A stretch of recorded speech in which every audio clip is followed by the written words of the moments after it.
Hi, it's Sandy Wyllie. Today, what we're going to talk about is Carl Jung's caregiver archetype. Now, what comes to mind when I say caregiver? Well, two things would come to most people's mind. Being a parent, being a caregiver role to your children, nurturing and taking care of them. Also, being a caregiver to your parents as they age. If you have parents, whether or not you have children or not, if you have elderly parents, a lot of people are caregivers to their elderly parents. So I think in that aspect, every one of us can relate in one way or another to the caregiver archetype. Even if you don't have children. You certainly have parents. We all have parents, right? And a lot of times as they age, we become their caregivers. We drive them to their appointments. We take care of them. Sometimes they even live with us. And, we become their parents. There's a role reversal where we're the parent and they're the child again.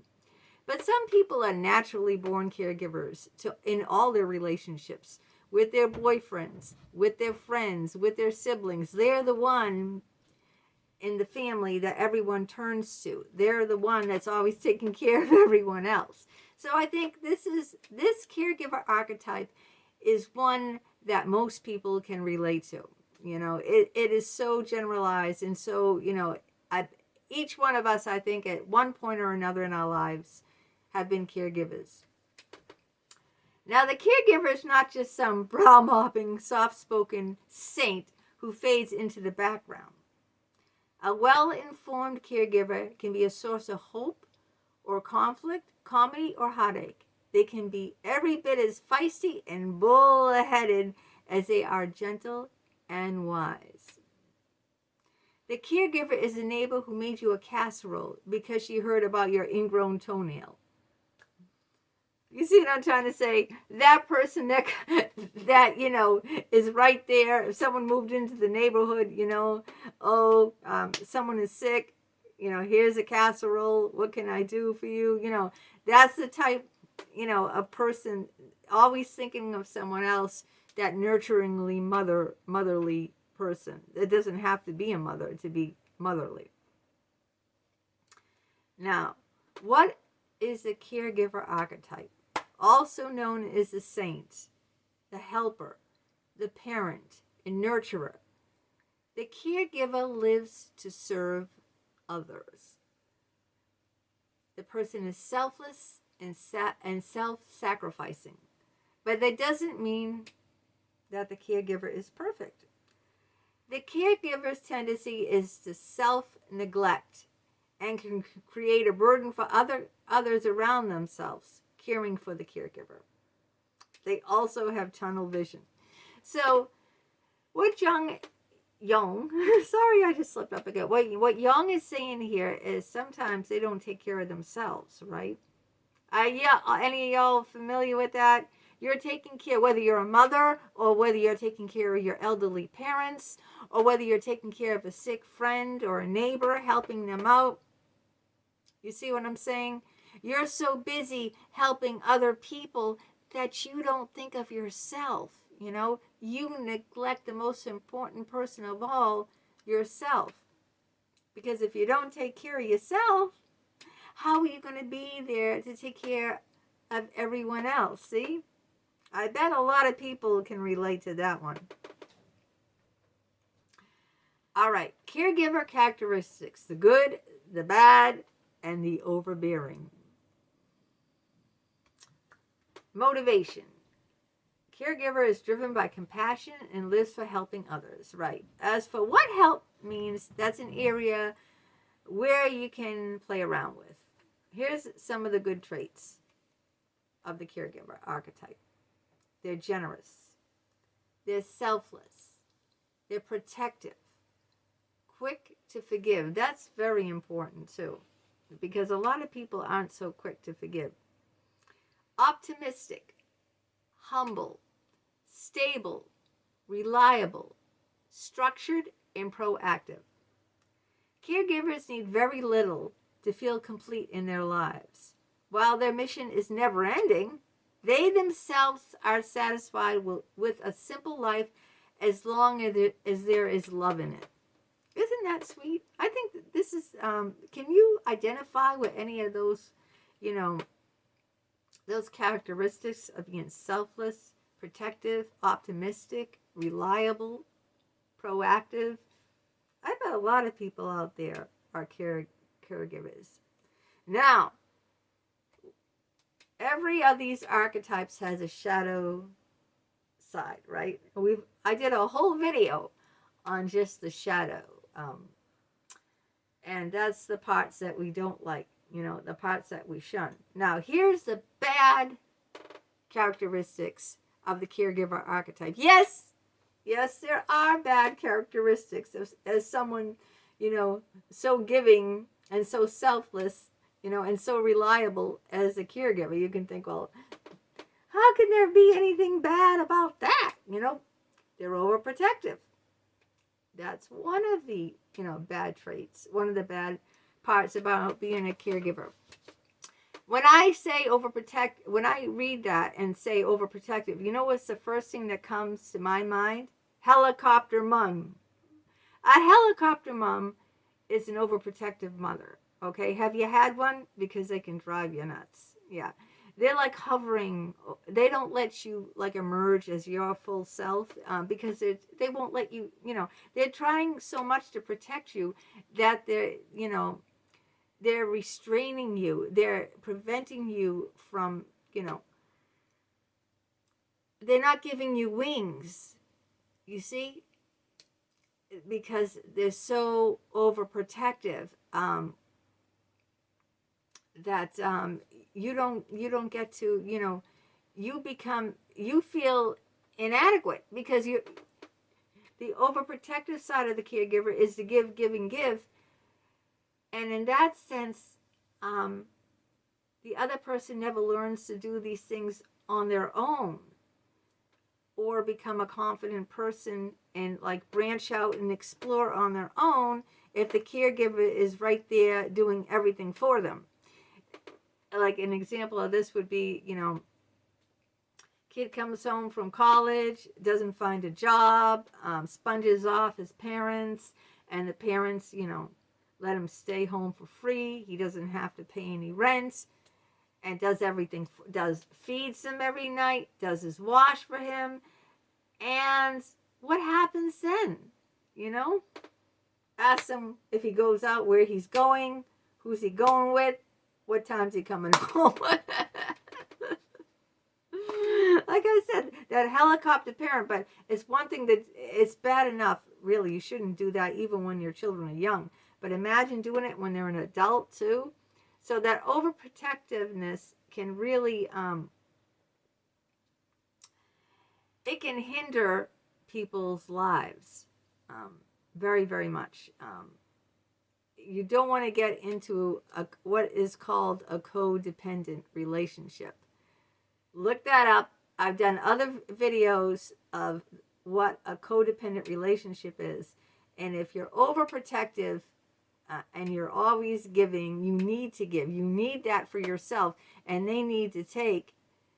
Then you're in a codependent relationship, and that's very harmful. No one wins in that kind of situation. See what I'm saying? Now, the next thing is self-neglecting. That's a bad characteristic of the caregiver archetype. It's pretty straightforward.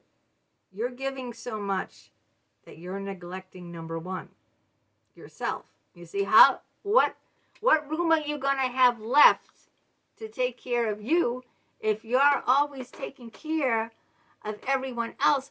What's left for you? At the end of the day, there's only so many hours in the day. At the end of the day, you're too tired to take care of you, You probably don't even, someone, taking care of an elderly sick parent or who has like lots of young children to take care of.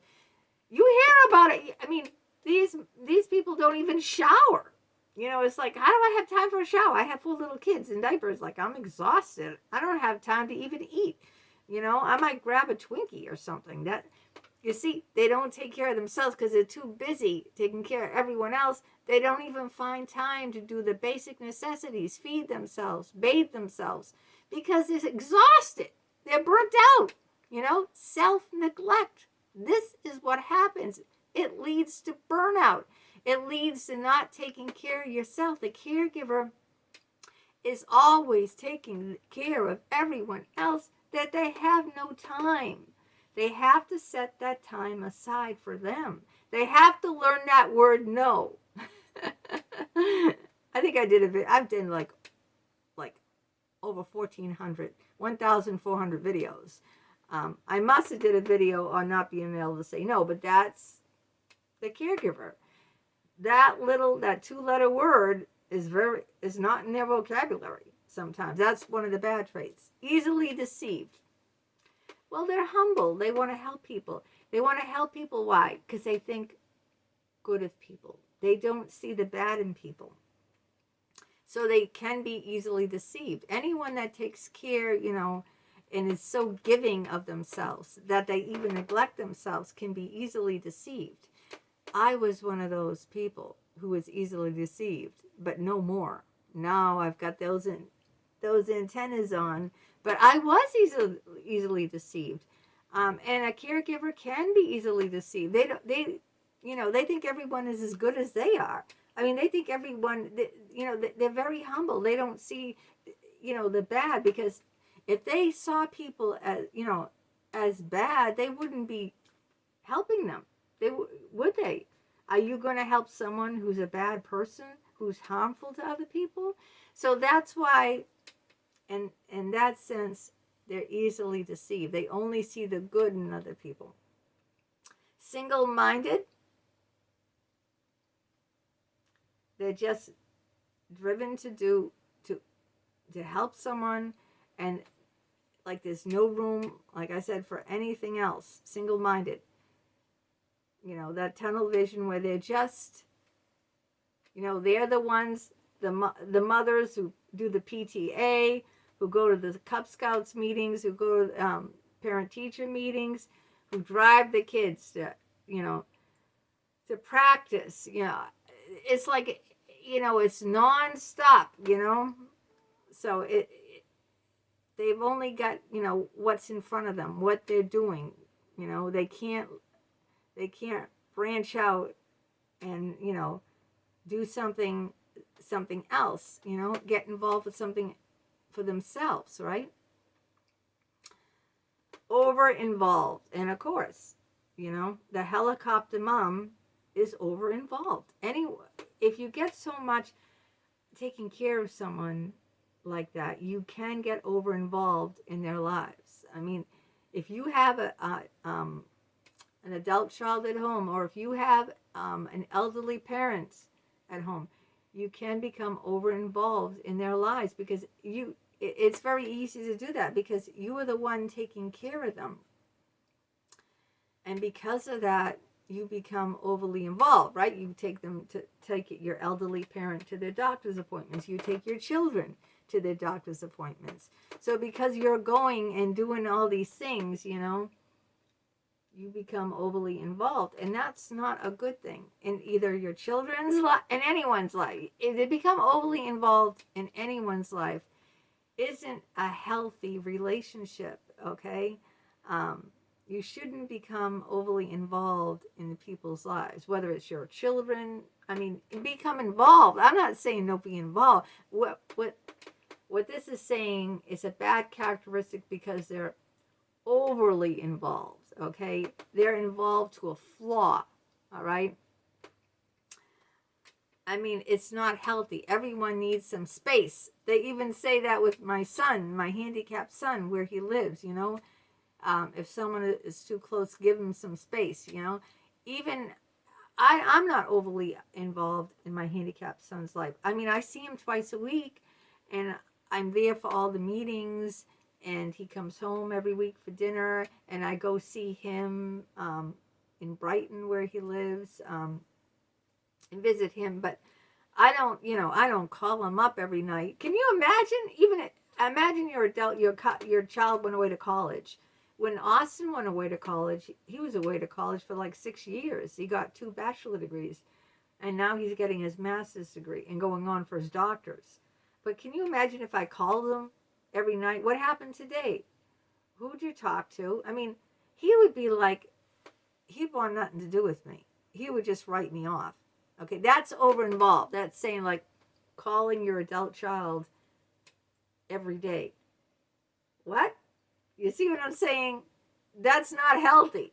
And I don't think any child will put up with that for long. You know, what'd you do today? You know, you want to know every single detail. Who'd you talk to? You know, what's this person's name? What are you doing with this person? I mean, how long, blah, blah, blah, blah. You get it, right? It's just too much. It's just too much. It's overbearing, okay? I know the person has good intentions, but it's just too overbearing. So there you have it of the caregiver. You have to watch out when you're this trait. You have to watch out because you can burn out. Watch out because you can burn out. So just be careful. You know, you're caring, you want to give, you want to help, but you gotta leave room, okay? You gotta leave space, okay? You gotta not be over involved. You gotta learn to say no sometimes. That word, no. You have to learn to say no because you'll burn out, okay? So I know a lot of you could relate to this. I certainly did. But learn from the caregiver. Learn about the negative traits. Learn how they burn out, you know. Learn how overbearing can harm a relationship to form a codependency. And then tomorrow, we're on to the next archetype. We're getting down there in numbers, so...